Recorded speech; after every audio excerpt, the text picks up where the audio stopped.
Okay, I've opened the webinar.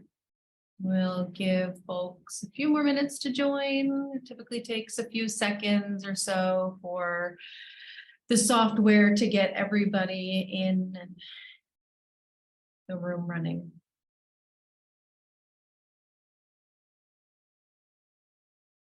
See a very nice lengthy list of attendees, people joining us.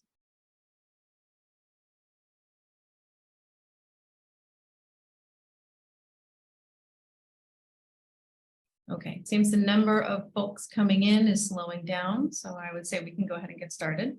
I'd like to begin by saying thank you everyone for being here with us today. It's our pleasure to have you join us. It is sad, however, that this is our final presentation for the semester and as such the academic year.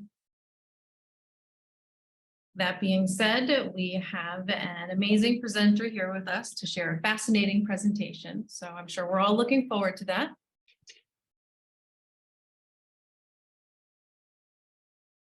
Before we begin, however, I'd like to start with a few housekeeping items. If you have questions to ask the presenter, please do so. We ask only that you hold them until the end, or you can type them in the Q&A box using the Q&A feature at the bottom of your screen. If you prefer to sign your question, you want to come on screen to sign it, just let us know, and then I will turn your video on during the Q&A. If you'd like to comment or communicate with other people in the room, please feel free to do so during the chat feature. Hopefully it works. It should work. We also have closed captioning on. If anybody is interested, just click the captioning button. If you prefer the external caption, I will actually add the link to the external captioning site in the chat box momentarily. And I think that's it. If I've forgotten anything, feel free to let me know. I'll be keeping an eye on the chat box. I'm not monitoring it thoroughly, but I will scan it from time to time. I will be monitoring the Q&A or the Q&A portion towards the end.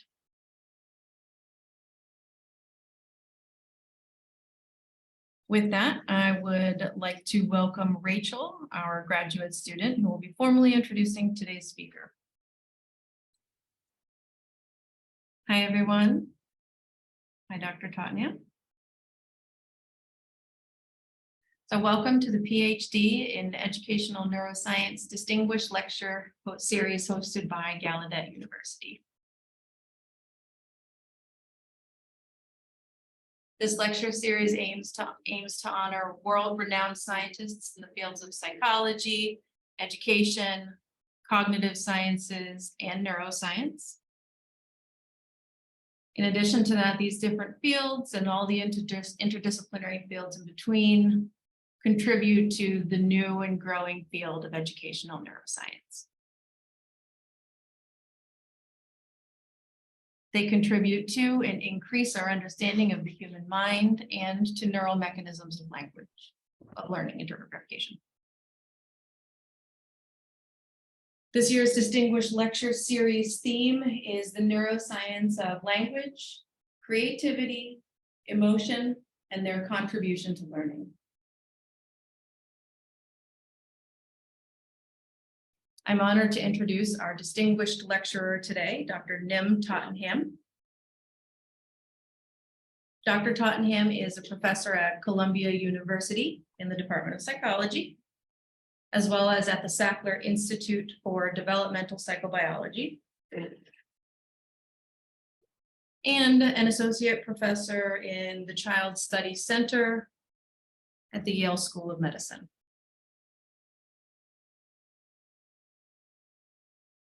Dr. Tottenham received her BA at Barnard College, her PhD in child psychology and neuroscience from the University of Minnesota, and trained at the Sackler Institute for Developmental Psychobiology at Weill Cornell Medical College. Dr. Tottenham is a fellow of both the Association for Psychological Services and the Society of Experimental Psychologists.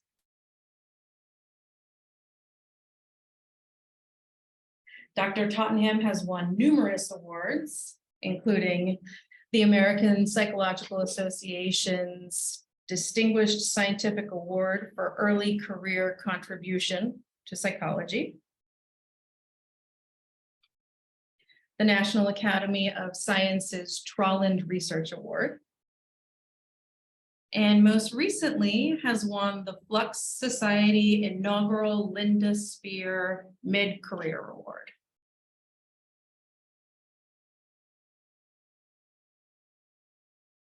As the director of the Developmental Affective Neuroscience Laboratory, Dr. Tottenham uses fMRI, behavioral, and physiological methods to highlight how early experiences such as stress and caregiving influence emotional behavior and brain development. Their research contributes to our understanding of sensitive periods during which the environment has the largest influence on neural phenotypes and the long-term effects of early adversity on human brain development. Dr. Tottenham's distinguished lecture title is Emotional Brain Development and the Role of Parenting. Now, please help me welcome Dr. Nim Tottenham as our final distinguished lecturer for 2022 to 2023. It is our great honor to have you here with us. Thank you so much, Rachel, for that warm welcome. And I want to thank Dr. Bertoletti for inviting me to come and speak to your group. And I'm really excited to share some of our current research and some of the ways that we've been thinking about brain and emotional development and interactions with caregiving. So I'm going to share my screen. Okay, and hopefully you can see my slides okay. So the research question that really drives us is an old research question in psychology, and one that many of you are probably investigating yourselves, which is trying to understand the link between early experiences that we have and later functioning. In this case, in this talk, I'll be talking about emotional functioning, in particular, emotional learning, reactivity, and regulation. And as you can appreciate, in the case of, especially in the case of the human, this link lasts a very long time, or it can last a very long time, years, if not a lifetime, which begs the question of what is the glue that's holding these two endpoints together? And there are many paths that we could investigate to start to interrogate that question. The one that we choose to focus on, and that I'll be focusing on in this talk, is the path that includes brain development. And the basic idea is that early experiences that we have, both positive as well as negative, influence the construction of the human brain that in turn give rise to our behavioral outcomes. And because I'm interested in emotional functioning, I'm going to be focusing on the amygdala, which is this deep set of nuclei in the brain that's responsible for our emotional attention and learning, and the connections that the amygdala develops over a lifetime with the medial prefrontal cortex. And the medial prefrontal cortex, due to its cellular composition, as well as its connectivity patterns, is really well positioned to help regulate some of the activity of the amygdala, often to prevent over-arousal of the amygdala. So I'm going to focus on these connections, which take a very long time to develop in the case of the human. But before I get into that, I just want to take a moment to reflect on the fact that this neurobiology is not growing up in isolation. Often when we see brain slides, we think of this sort of occurring in a test tube alone. And often we don't think about the very special environment that the human amygdala and prefrontal cortex is developing in. And in particular, we're focused on this species expected stimulus of the caregiver. And of course, many animals spend time living with their caregivers, but humans enjoy some outlier status with regard to how long we spend living with our caregivers. So caregivers are, this is a universal experience for humans. As you can see in these pictures here, caregivers may be mothers, they may be fathers, they may be biological parents, they may be adoptive parents, they may be grandparents, aunties, uncles, etc. And the point that I'm making here is that this relationship, this strong attachment relationship, is a learned relationship. We're not born being attached to any one person, but instead, through a sophisticated learning process, we become attached to individuals. And humans spend a long time hanging around these caregivers. So if you think about kittens or puppies, they enjoy this juvenile state around their caregivers for maybe a few weeks, maybe months. In humans, we're talking on the order of years, maybe a couple of decades, depending on your family structure. And that's a very interesting design for Mother Nature to give us, because it is a huge energy suck for a parent to raise another person for 2 decades, which begs the question, why did Mother Nature design us this way? And one argument that we find very compelling is that this prolonged period of being a child affords us the luxury of extended brain plasticity. That is, the luxury to have a brain that is ready to learn from the environment. And that is in many ways what makes us human. So being children for so long is what makes us human. And the reason that we have that luxury is because we have these caregivers that are willing to provide us with a scaffolding, so to speak, during this time of enhanced brain plasticity. Now, of course, when we talk about brain plasticity, it is a double-edged sword. It's neither good nor bad. It just is. It just means that the brain can change in response to the environment. So on the one hand, this increased plasticity may be what makes us especially vulnerable to a number of mental health problems that are associated with emotion regulation difficulties.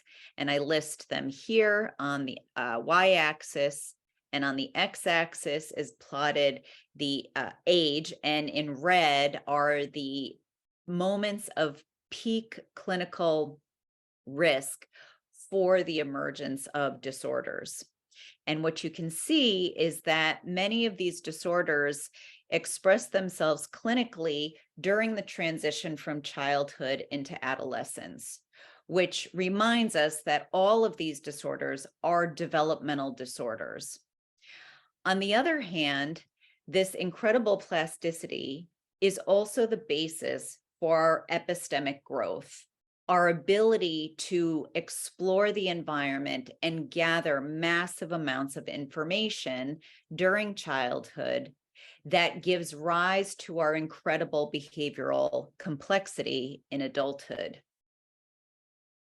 Now, during development, we have this interesting balance. On the one hand, we have this very strong drive for epistemic growth and exploration and risk-taking. But this drive is kept in check by our great need for security and safety at this very young age. So, for example, as you can see here, this child is able to explore his environment precisely because of the presence of this species expected stimulus, this parent that provides a secure environment from which the child can explore. So the parent enables efficacious exploration by being a source of security for the child. So in the words of Alan Strofe, the caregiving relationship is an asset to the child in that it affords him or her the luxury of exploration and risk-taking. Now, in maturity, our central nervous system plays a large role in ensuring our safe and independent exploration. Today, I'm going to be focusing on the amygdala and its connections with the medial prefrontal cortex in their central role in mature emotion regulation. And the premise of our work is that the caregiving relationship plays a central role in establishing the neurobiology of emotion regulation. And Dr. Tottenham, if you would mind Yes. pausing for just one moment so we can Yep. swap interpreters. Much appreciated. Thank you. So a number of studies that have tried to chart the growth of or the maturation of this neurobiology have often found, if this is age on the x-axis here, that the amygdala shows strong and early reactivity to emotional stimuli in the environment. And that's important when we start to think about the experiences that young children have and why early experiences may have some outsized impact on the way that this system constructs itself over time. Now, this strong and early response of the amygdala is happening in the relative absence of adult-like connections with the medial prefrontal cortex. Many studies show that the connections between amygdala and medial PFC emerge relatively late, sometimes showing up during adolescence or early adulthood. So this pattern of neurobiological development has made us very interested in the functioning of the system during childhood. So might the differential nature of this neurobiology provide some insights into why early experiences are so important? And another way of saying that is, might this provide us a neurobiological explanation of a sensitive period for emotional development? Now, these studies primarily relied on correlational approaches where subjects were shown images and then, like facial expressions, and then we assessed amygdala response and PFC response. But a former graduate student of mine, Dylan G., was interested in asking, is there any way that we can add a manipulation into the system? Now, obviously, working with humans, we can't do anything invasive, but can we behaviorally manipulate the system to better interrogate the development of these connections between amygdala and PFC? So here's what she did. She did show stimuli like fearful facial expressions to participants. But before she did that, she primed them with a Stroop task. Now here we're using a number Stroop task. And the way that this task works is like this. Your job as a research participant is to indicate the number of words that you see on each screen. Now, in the difficult condition, the word printed on the screen conflicts with the number that you're supposed to say. So the correct answer to this first slide would be 1, because there's one word up there. The correct answer to the second would be 2, because there's 2 words there, and so on. And it turns out that this type of number stroop is very effective in activating medial prefrontal cortex activity because of the conflict that it creates. So subjects were first asked to engage in this Stroop task, and then immediately afterwards, they were shown these fearful facial expressions.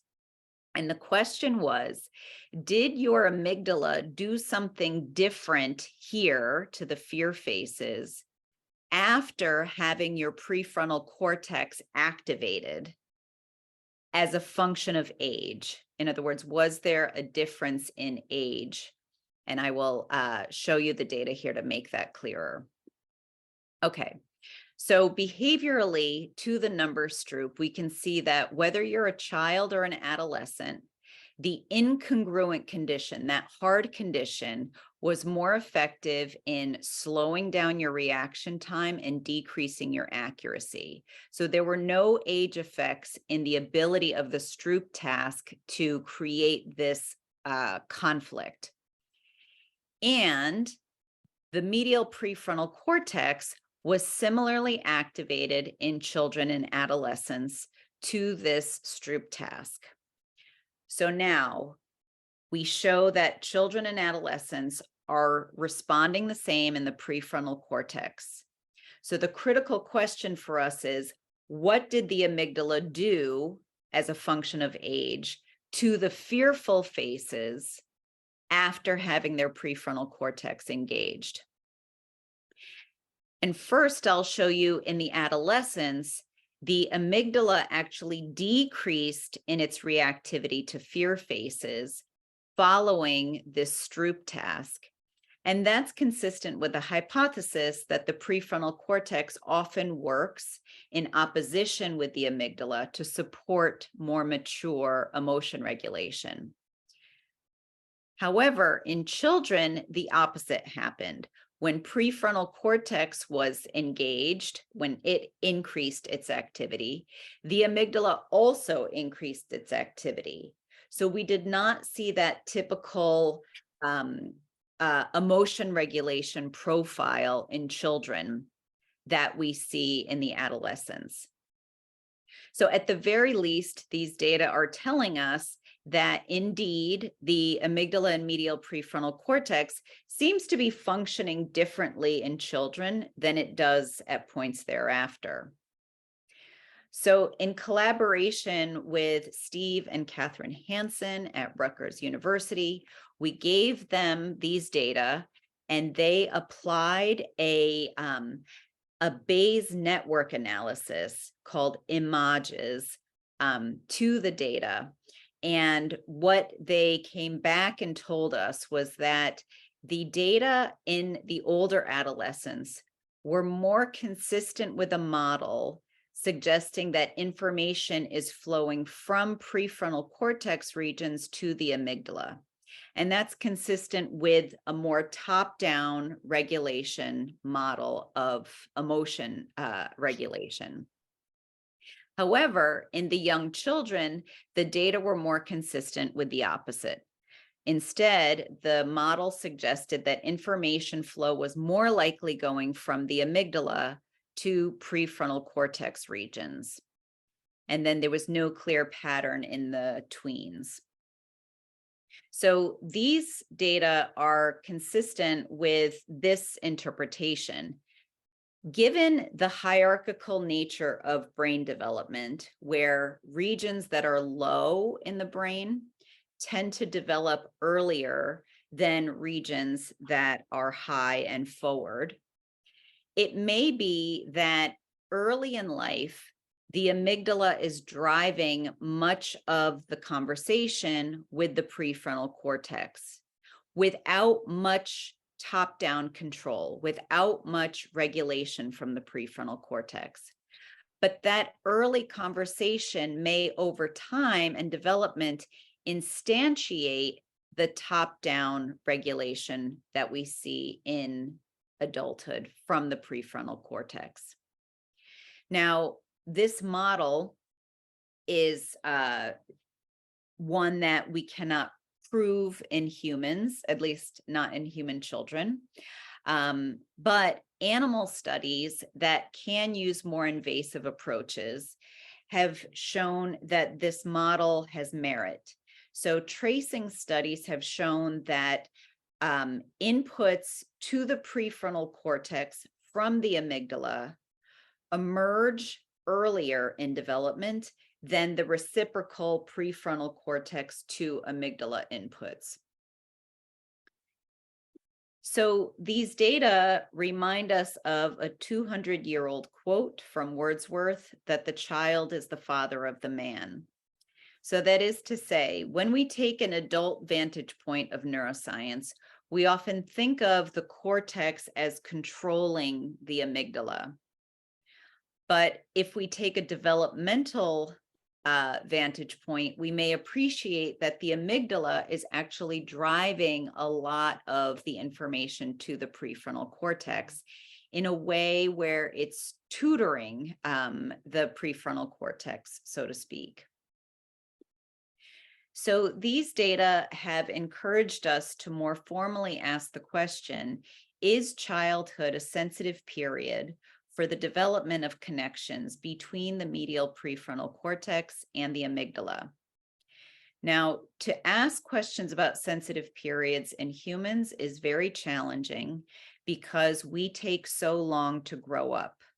So we turn to rodent models whose lifespans are much shorter to get some ideas. And I'm going to briefly tell you about one of my favorite animal studies performed by Takao Hench at Harvard. And if you'll bear with me, this will all make sense, I hope, in the end. So here, adult mice were placed in an open field. And as you may know, mice don't like to stay in the center of the field because it's scary for them. They're vulnerable. So they run to the corners. Now, one corner had a nest that was silent, and the other nest on the other side played music. Now, the average adult mouse will prefer the silent nest, unless during its mouse childhood, it was exposed to music. Then in adulthood, this mouse would now show a preference for the music nest. And the music preference was specific to the types of songs that it was exposed to during its childhood. So if the mouse was exposed in childhood to classical music, then in adulthood, it preferred classical music and not jazz, and vice versa. So not only was this learning specific to a particular moment in development, but in adulthood, when you played this mouse its childhood music, in adulthood, it would show decreases in anxiety. That is, it would start to wander out to the center of the field. And in adulthood, when you played the childhood music to the mouse, activity would increase in the medial prefrontal cortex. So each green dot here is cellular activity. These are CFOS data. Whereas music that the animal had first learned at other moments in development did not activate the medial prefrontal cortex. So we were very intrigued by this study design because we thought maybe music gives us an avenue for asking questions about sensitive periods in humans. Maybe we won't use classical music and jazz because you can be any age when you're first exposed to those songs, but maybe we can use pop music because pop music comes out at certain moments in your life. And we can use the data from the Billboard charts to be a little bit more precise with regard to how old you probably were when you were listening to this music a lot. So hopefully we can get to that putative sensitive period in childhood. So we brought in young adults into the lab in the year 2012, and we wanted a stimulus from their childhood. So we did the math, and that means that we need a stimulus from 1997. And so we searched through the archives and we found a stimulus that would probably be something that our research participants listened to a lot when they were children. So in this case, the Backstreet Boys. So what we did was we wanted to stress out our participants the way that the mice were stressed out in the open field. And to do this, we gave our research participants hard SAT math. These were UCLA students. We gave them hard math and we watched them and we told them that they were doing a pretty good job, but a little bit below the average UCLA student. And so could they try and improve their performance a little bit?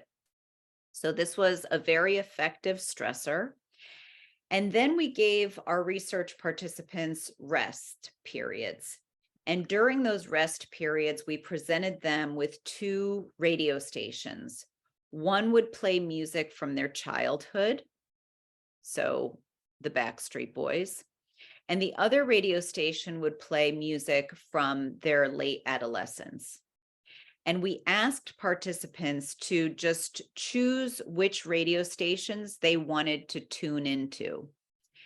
And what we found was, if you just pay attention to the green line, people who grew up in the US listening to this music over stress periods were more likely to tune into the childhood radio stations, whereas people who grew up outside of the US and did not listen to US music were not likely to tune into those songs. So we get this preference for the childhood music in stressful situations. And listening to the childhood songs was the only condition effective in decreasing autonomic nervous system arousal as measured by galvanic skin response. The more that people chose to tune into the childhood radio station, the calmer they reported feeling. And the childhood stimuli, the childhood music, was more effective in increasing medial prefrontal cortex activity and strengthening those connections with the amygdala. And the more that medial PFC increased to the childhood stimulus, the lower people reported feeling in anxiety. So this was a fun study for us to do. And it suggested that there is something about stimuli that we're exposed to during childhood, which has a different effect on us in adulthood.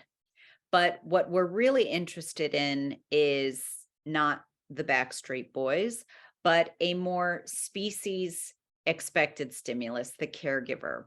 So can we apply these same principles to better understand why caregiving stimuli have such an enduring impact on us?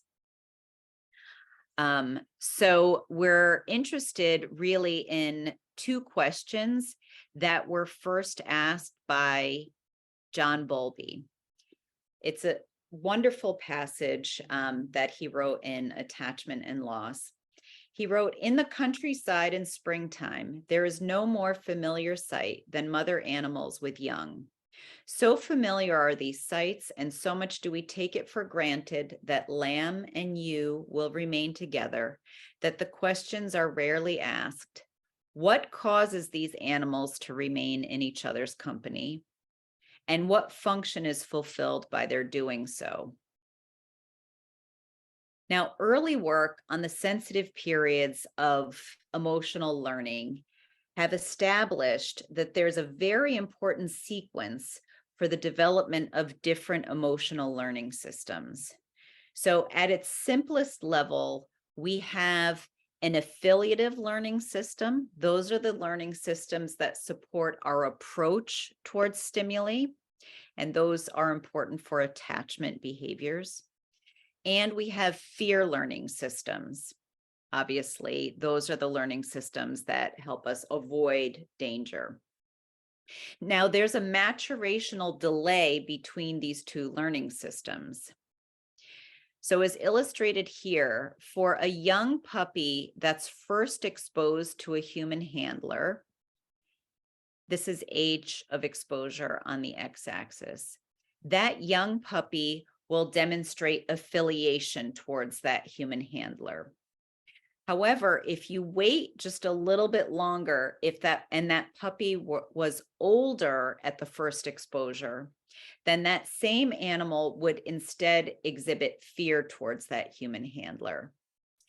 And this ordering of affiliation learning systems coming online before fear learning systems makes sense for an animal like a puppy or a human, because these animals have to learn to attach to their caregivers. And fear learning interferes with that attachment or affiliation learning. And this affiliation learning early in life is seemingly obligatory because it will occur even in the presence of shock. This puppy will affiliate to the human even in the presence of shock. In fact, it will affiliate even more in the presence of shock. And it's a very bizarre pattern of behavior, but it's for these reasons that Bowlby noted that early affiliative learning seems to defy the rules of reinforcement learning. It's this valence-independent preference that young animals seem to exhibit to caregivers or other adults around them. Now, more recently, Regina Sullivan's group has replicated this effect in rat pups using a fear conditioning paradigm. So in brief, she uses a Pavlovian fear conditioning paradigm such that a peppermint odor is paired with a foot shock. When this peppermint odor is placed in a Y maze and a control odor on the other side, and a 12 to 15-day-old rat pup will avoid this peppermint odor, just like you and I would, because it was paired with a foot shock. However, the younger animal at 8 days old will show this paradoxical approach towards the peppermint odor. This same behavior of approaching a stimulus, regardless of its valence, has been shown to underlie the way that rat pups learn about their mother's cues. In other words, this obligatory preference, regardless of reward or punishment, seems to be the basis of attachment learning. And the amygdala plays a large role in this type of learning, as I'm about to demonstrate. Now, on the next slide, I'm going to focus on these slightly older animals who have now formed an attachment to their mothers. Because at these older ages, having learned an attachment to their mother, the mother's presence can now facilitate approach learning of new cues. So these new cues become parent-affiliated cues. So let me describe how that works. So these are the data I showed you earlier where those older animals will avoid the arm that had the peppermint odor, just like you and I would. However, if the older animal learns this association in the presence of its mother, it will now act like that younger animal. It will approach that peppermint odor. And that's what I'm showing you here. So in other words, the mother's presence during learning is switching the normal avoidance behavior to an approach behavior. And the reason is because that animal, that young animal, is learning that that peppermint odor means mom is around, right? It's like the perfume that your mother might wear becomes something that is a cue that your mother is around. And I said the amygdala plays a large role in this. And what I mean is, here's rat age on the x-axis. There's this period postnatally when the functioning of the amygdala is completely dependent on whether the mother is nearby or not. When the mother is nearby, she reduces the stress hormone cort, and by doing so, prevents the amygdala from participating in fear conditioning. When the mother is far away, when she's out of the nest, those processes reverse, and now the amygdala is free to participate in learning just like it would in you and me. So when the animal learns this fear acquisition in the absence of the mother, the amygdala mediates learning and you get avoidance behavior like you and I would show. When the mother is around, she buffers against amygdala reactivity. So the amygdala cannot participate, and you get this very juvenile approach-like behavior. So this is an important process for attachment learning, whereby regardless of the valence of the cues, things associated with the parent become attractive. And it's a reminder that the developmental state of the young altricial brain, by altricial, I mean animals that depend on somebody else for their survival. The developmental state of the young altricial brain is perfectly designed to coordinate with parental input. So we were curious to ask whether humans demonstrated a similar learning effect. And we would assume that they do because, like rat pups, humans attach to their caregivers and to cues associated with their caregivers. So we brought in young preschool age children and presented them with a blue square. This was our CS plus. And the blue square was paired not with a shock, but with a highly aversive sound. And it, even young children find this sound very, very aversive. The CS minus was a triangle, and it was never paired with that aversive stimulus. So children acquired these associations either alone or in the presence of their parent. After acquisition, parents went away, and we placed children into a human Y maze. And we put the CS plus on one door and the CS minus on the other. And we asked children to go into the maze and pick a door to retrieve a prize behind the doors. And they were shown that it was the same bucket of toys behind both doors, but we just wanted to know which door they preferred. And just like the rat pups, we found that when children conditioned alone, they avoided that nasty blue square, just like you and I would. But just like the rat pups, when they conditioned in the presence of their parent, they showed this seemingly paradoxical approach to that CS plus. So at least at the level of learning, it seems that parental presence early in life is effective in turning what would be an avoidance into an attraction. We were curious to know if the parental presence was influencing amygdala function in the way that it does in the rat pups. So here we presented children with blocks of pictures of their parents. So these are 30-second blocks. They see their parents' face over and over again. And then they see 30-second blocks of somebody else's parent's face. And what we found was in childhood, the parental stimulus was effective in decreasing or buffering against amygdala reactivity, perhaps in a similar way that occurred in the rat pups. But we no longer saw that parental effect in the adolescents.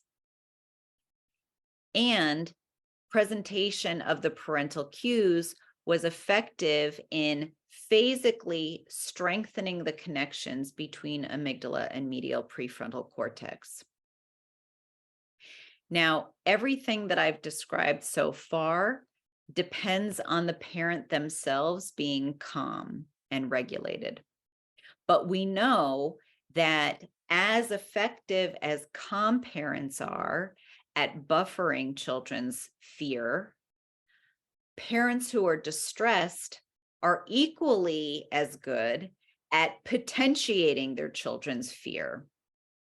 So to better model this experimentally, here we didn't fear condition children, we fear conditioned parents. So here I am getting fear conditioned to this pink circle. Every time I saw that pink circle, I was administered that horrible noise. We videotaped me getting fear conditioned and then showed that to my daughter.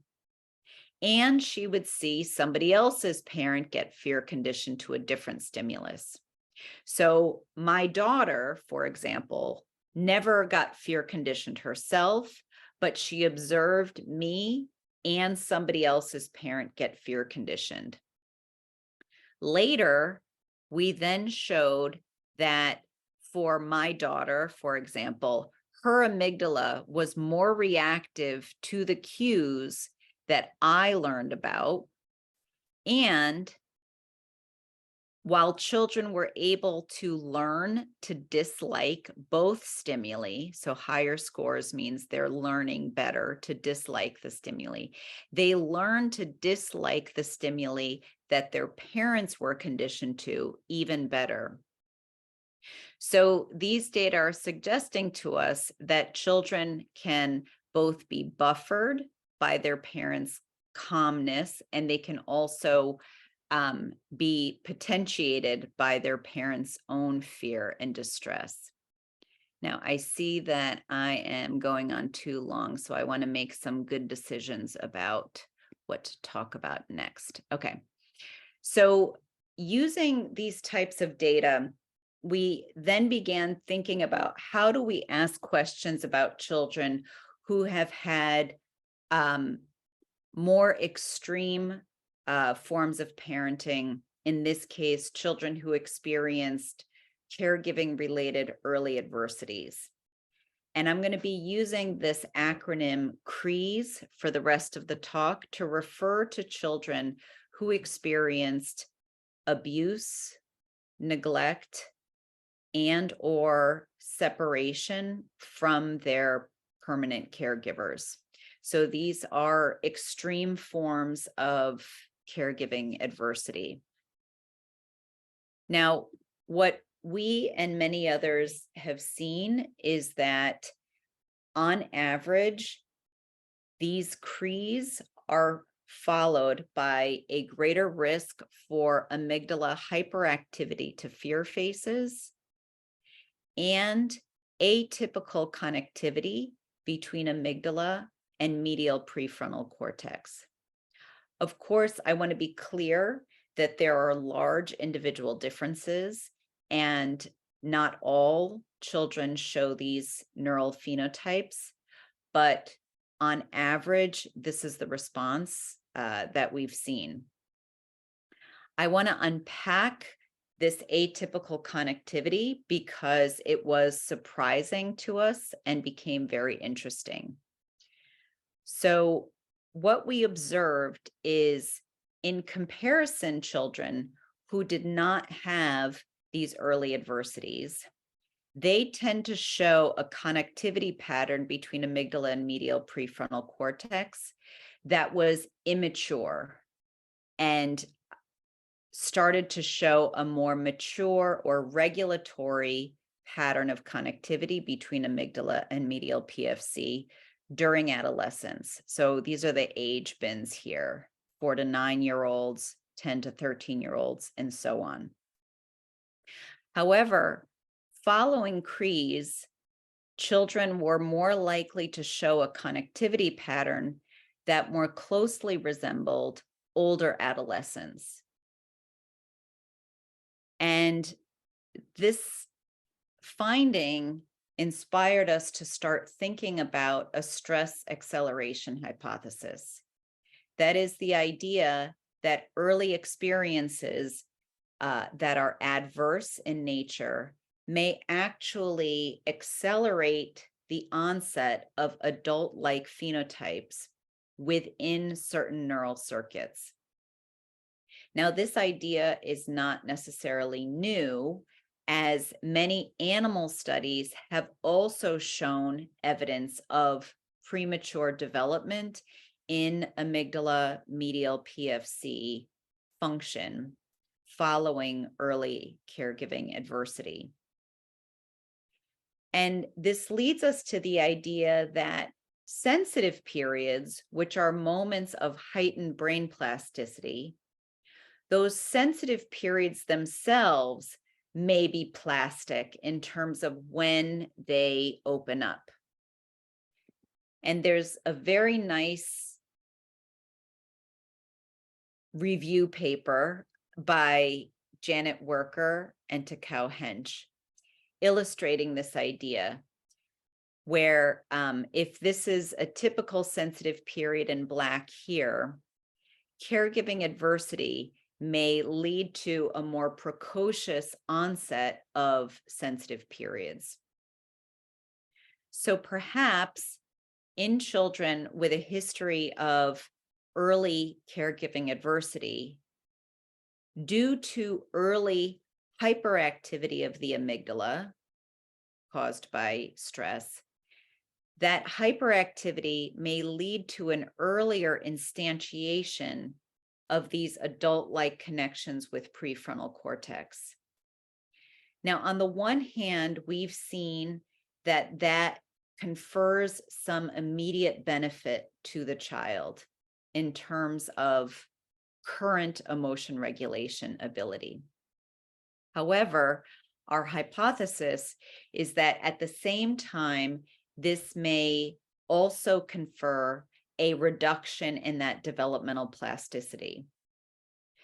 So with that idea, we returned to that buffering experiment I described earlier and asked, if accelerated development is indeed occurring following early adversity, might this place limits on parental buffering of the amygdala, which is a more childlike phenotype?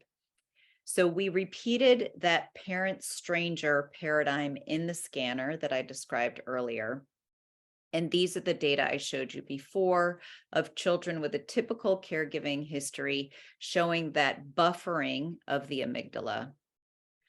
Following early adversity, we don't see that same buffering of the amygdala in childhood.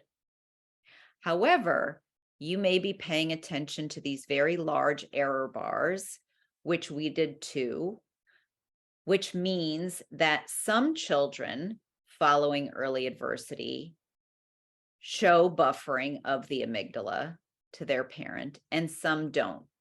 On average, at the group level, children are not showing this phenotype, but some are. So we decided to interrogate those individual differences longitudinally to see if there was any predictive value in this buffering. Now, if you pay attention to the right side of the screen here, I'm plotting anxiety of children in those with a history of early adversity. And we broke the groups down into those who showed buffering to their parent at time 1 and those who did not. And what you can see is those two groups did not differ in their anxiety at time 1. But 2 years later, when those participants came in, children who showed buffering of the amygdala at time 1 also showed significant decreases in anxiety, so much so that they were no longer different from the comparison children who had low anxiety. Those children who did not show buffering at time 1 maintained higher levels of anxiety. Now, what differentiated these two groups of children? We saw that children who showed buffering at time 1 also reported a stronger sense of attachment security to their parents. Now, in our last remaining 2 minutes, I think I can tell you about where we're going with this research. Briefly, we've been struck by convergence in the literature around amygdala medial prefrontal cortex function. This neurobiology comes up in many different literatures. In adults, this neurobiology has been strongly linked to emotion regulation.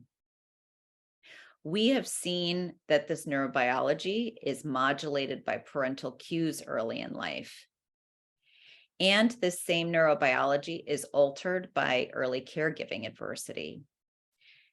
And there are many other domains where this neurobiology comes into play. So it begs the question, is there some broader umbrella function that describes what this neurobiology is doing? And there was a very nice conceptual paper by Roy and colleagues presenting a conceptual synthesis of this neurobiology, suggesting that really what it's doing is it's representing semantic level affective knowledge. So we were interested in thinking about this neurobiology as actually representing some knowledge, some meaning about emotional relationships. And I'm going to briefly describe to you our thinking here. Actually, I'm going to skip this slide just so that I can get to the point. So our thinking works like this, that it may be early in life, the amygdala is very good at binding information together. It does so in a non-declarative, implicit manner. And in some ways, these memories are episodic-like in nature. So for example, the amygdala may learn, do I have this here? No, the amygdala may learn early in life things like, I have a need and my need was met. Now, over time and repetition of having those experiences of your needs being met as an infant, this information may become abstracted over time and represented as knowledge about the world in these midline cortical structures, like the medial prefrontal cortex. So our hypothesis is that the development of amygdala cortical function reflects non-declarative, affective, semantic memory structures, which gets us closer to what John Bowlby described as our internal working models of attachment. So this is my example. So we have these early memories of I have a need and my need was met. But over time and repetition, this information is abstracted into a more semantic knowledge of when I have needs, they are met. So I'm going to just share with you one brief finding where we're trying to investigate what is the content of these affective semantic memory structures following early adversity. And to do so, we gave children a false memory task using these picture narratives. So children would see a mother and child playing together. And at some point, the child makes a bid to the mother to, she's crying, she wants to be picked up. And then there's this ambiguous ending. We don't know what happened in the story. So children see lots and lots of visual narratives like this. And then later on, we give them a memory test and ask them, which pictures did you see? And they're given lots of different choices. They're all false. They saw none of these pictures here on the right. But the ones that we're most interested in are, one is a picture that's consistent with a secure memory structure where the mother is picking up her child, and one is consistent with an insecure memory structure where the mother is scolding her child for crying. And we were curious to know if a child's own caregiving experiences would bias them towards falsely saying that they saw either of these pictures. Now, for the secure attachment false picture, we didn't see a difference between those children exposed to adversity and those not exposed to adversity in falsely endorsing that they saw that picture.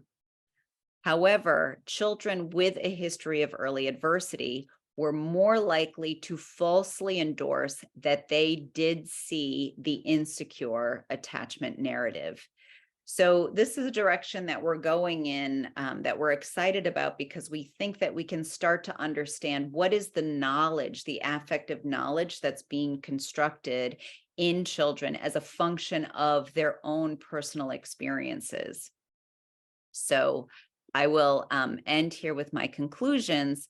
The human amygdala cortical circuitry develops very slowly, but perhaps there's value to this slow pace, with the transition to adult-like phenotypes starting in adolescence.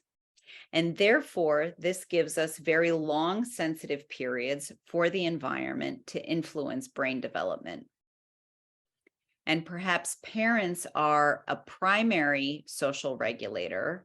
They're not the only social regulator, but they may be a primary social regulator of this brain development, providing a privileged information source about the relative safety and danger of the world.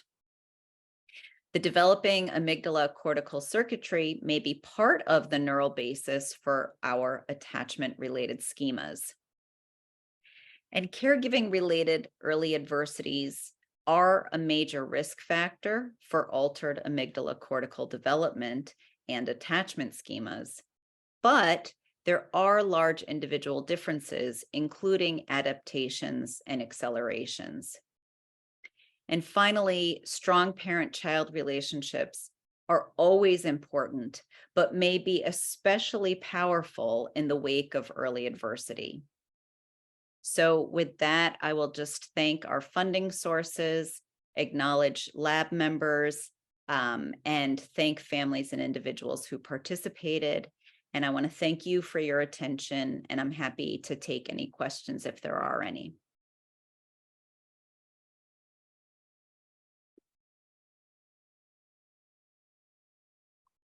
Can everybody see me?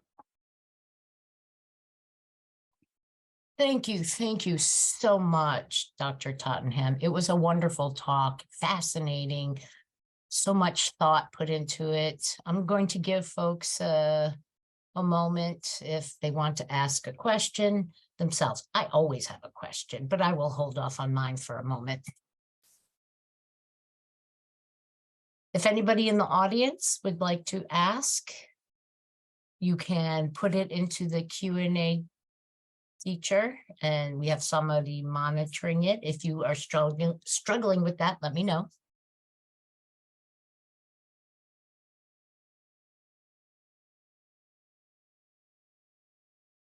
I don't see a question yet. I think, oh, wait, we do.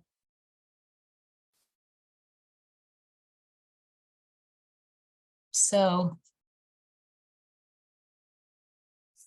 somebody asked about the age of the participants in the conditioning study. Oh, in the conditioning study, those were preschool age children. I'm sorry, I didn't say that clearly. So those were 3 to 5-year-old children. So whether that conditioning effect would work at older ages, We don't know. We specifically chose a young age. Actually, we would have liked to have gone even younger. But we chose a young age because there's so much literature suggesting that parents' effects are going to be larger at those younger ages. Thank you. Also, I see a question in the Q&A box. With the conclusions, how are Yes. findings related to language deprivation? It's a good question. I'm speaking a little bit out of my wheelhouse, but I will say that in terms of auditory input and language input, that is the area that has probably received much more attention around the concept of sensitive periods. My understanding is that your question is a good one, and it's a big one because it's actually encompassing many different research domains. So my understanding is that with language input, if it's delayed but eventually happens, my understanding is that you get a delayed onset of that sensitive period. So do you remember that that Takao Hench and Janet Worker slide with the sensitive periods that could move?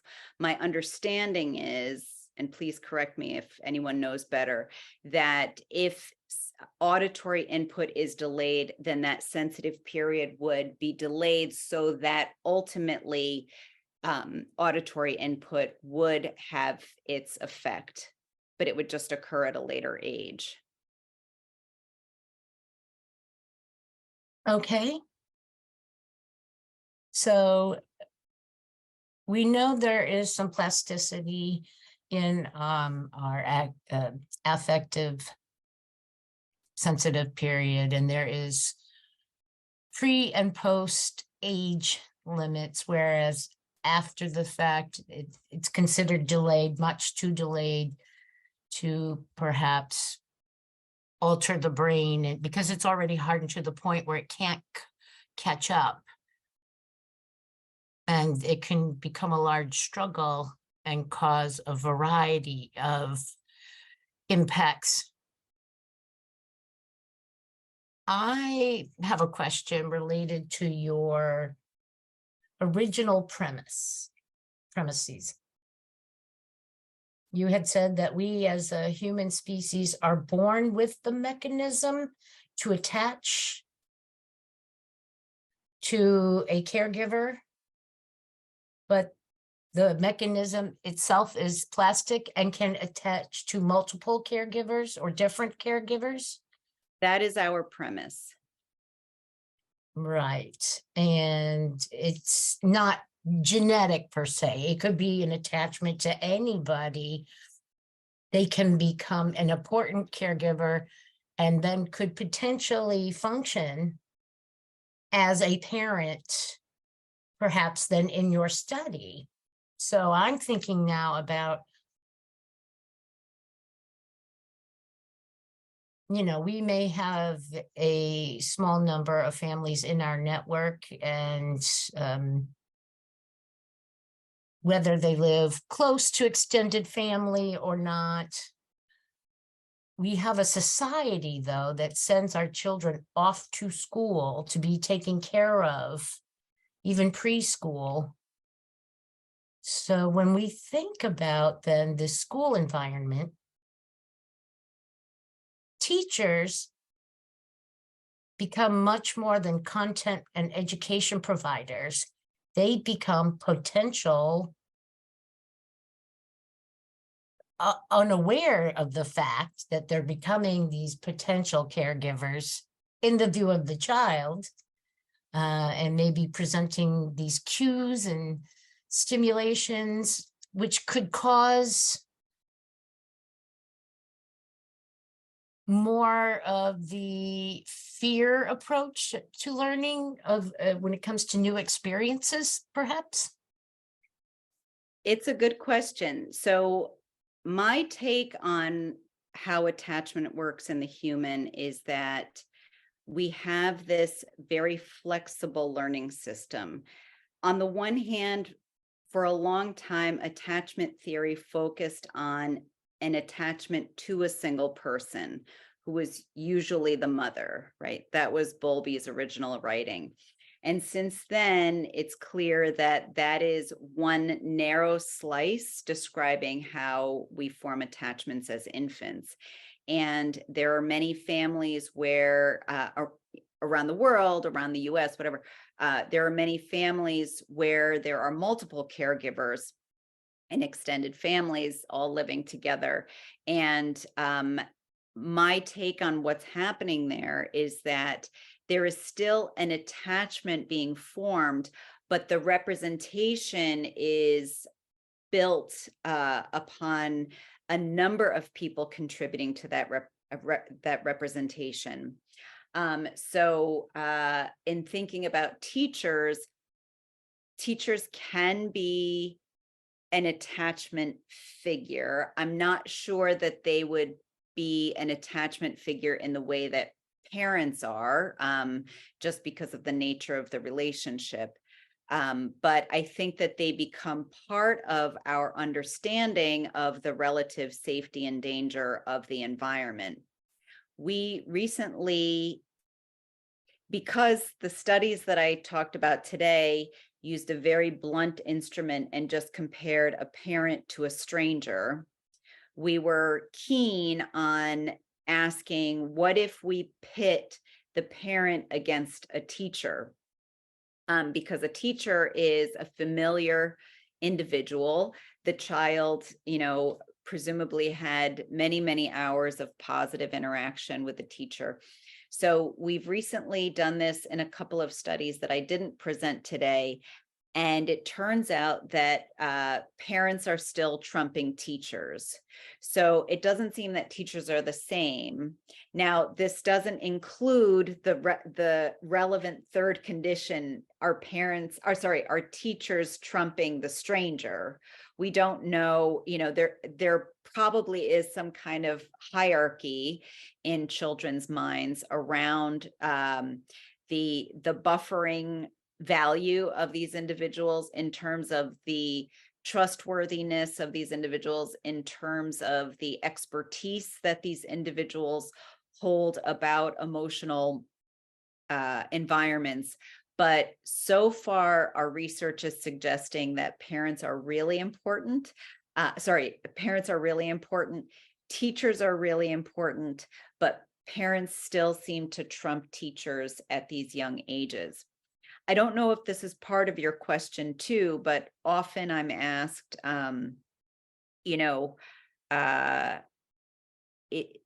is there, I just lost my thought. It'll come back to, often what I'm asked is, what about the parent who is going to work and there is somebody else taking care of the young child in daycare or nanny and so on? And my read of the literature and my my understanding just from sort of observation of young children in preschool and my own personal experience is that there's something important in the attachment relationship that involves the expectation of return. So for my daughter, for example, when she was going to preschool, when I would drop her off, there was a mantra, mommy always comes back, right? And a child learns what the pattern is, that just because you're here for the next few hours doesn't mean that you're not returning to me at the end of the day. And I think there's something about that patterned learning that involves that expectation that helps teach the child who the most important people are in their caregiving universe. Oh, thank you so much. You followed up with exactly what my next question was going to be. I do see another question in the Q&A box. It's a rather long one that you can read. It probably will be easier. Yep, I see two actually. So I see one from Rachel. Thinking about parents as early buffers for negative reactivity, is it possible during adolescence that some of this buffering reactivity transitions to peers or other adult social connections like teachers, coaches, role models? Do you think that this would have a similar impact on amygdala-involved social learning from non-family sources, or would that not necessarily have an impact? Rachel, it's a great question. There are some data to speak to this, and I'll try and be brief because I have a lot to say about it. So I think that, so first of all, Naomi Eisenberger is one of many people who have shown that in adulthood, romantic partners can serve a buffering role of the amygdala. So that leads me to think, as your question is hypothesizing, that there might be some kind of pass off from parents to peers to romantic partners of this buffering role. So I think that that is consistent with the data. However, I also suspect that if that early buffering with the parent didn't happen, I think it would be much more difficult for those later romantic partners to be effective bufferers. So I think there's some kind of foundational learning that's established early in life with caregivers that allows for this passing of the baton to occur to other important people in children's lives. That's not 100%. There are clear instances of children who did not have parents that could provide effective parenting, but found sources of resilience in teachers, coaches, religious leaders, and so on.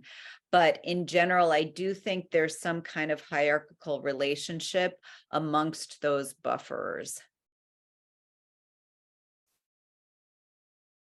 I think that would also relate to how a child social world changes over time. You know, in the beginning, their world is their family. It is their parents, caregivers. But then later on, they have peers and other adults who become more important to them. So when we think about the relationships also that could affect their behaviors. Absolutely. I mean, it's really very Yuri Bronfenbrenner-esque, you know, this idea that we start off tiny in this tiny nest, and then our goal as individuals is to leave the nest, right? That's the goal of parenting. I sadly say, as my children are about to leave for college, my goal is to get them to not need me. And it's a cruel trick of Mother Nature to fall deeply in love with something that you want to leave you, right? But that's the goal. So I see a question from Lance. Do we have a research show the comparative data between children in America and children in hostile countries, tribal wars, natural disasters, etc.? If so, what does it show? Lance, this is such a timely question and such an important one. To my knowledge, there are very few data that of this type that occur in countries that are stricken by these types of traumas. Very often, this is because the technology that we use, like MRI, is very expensive and is not available to everybody in the world. That being said, there are current initiatives to increase these types of data so that we have more representation in publicly shared databases for this purpose. So, for example, I know of a very large study called the Brazilian high risk cohort that is very much trying to answer your question. And we are about to start a collaboration with researchers in South Africa to collect data from young adolescents to, again, increase representation in our data sets, because everything that we know about the neurobiology of emotion regulation comes from weird capital W, capital E, capital I, capital R, capital D societies, coming from westernized societies by and large. And so those models may be completely irrelevant for children that are growing up in very different cultures and experiencing very different things.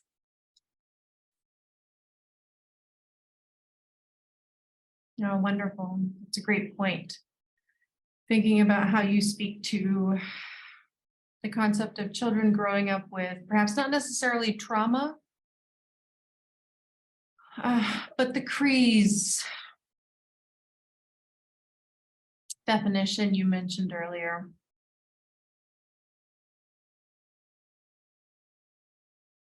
Just having some emotional stressors and stressful inputs earlier in life and developing that reactivity earlier and faster than their peers. Be interesting to see what that looks like in children growing up across the world. You know, in a greater risk areas or at war areas or where's areas that are unsafe, generally speaking. Absolutely. And, you know, the idea of this accelerated development is reminiscent of a concept that has existed in the literature for a long time at the behavioral level called growing up quickly, right? There's this element of exposure to adversity leading to children developing some kind of savviness about the world, where children are older than their years. And maybe part of that phenomenon has to do with some of this fear neurobiology. That being said, I think that the reason we focus on the acronym CREES is because exactly what you're saying, Ilaria, which is there seems to be a need to differentiate caregiving-related adversities from other forms of trauma that children can be exposed to. And if so, what that means is that that parent-child relationship can be a very powerful buffer for a child, even in the context of those other types of traumas. And I think that if true, then we should really leverage that to better understand how to promote strength in children, especially when exposed to non-familial traumas. And that is certainly consistent with the literature that these caregiving related adversities may be orthogonal to other forms of adversities, and if so, could really moderate or mitigate the association between exposure to major traumas and mental health problems.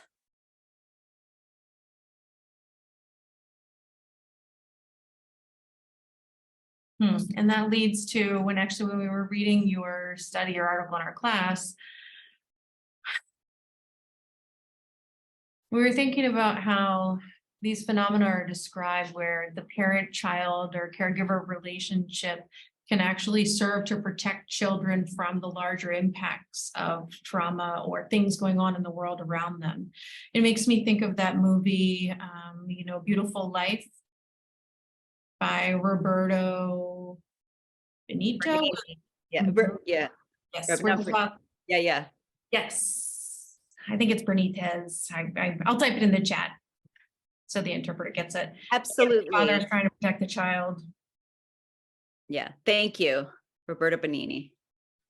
Yes. Absolutely. I mean, I think sometimes, we think about blaming the parent. That's such an easy road to go down.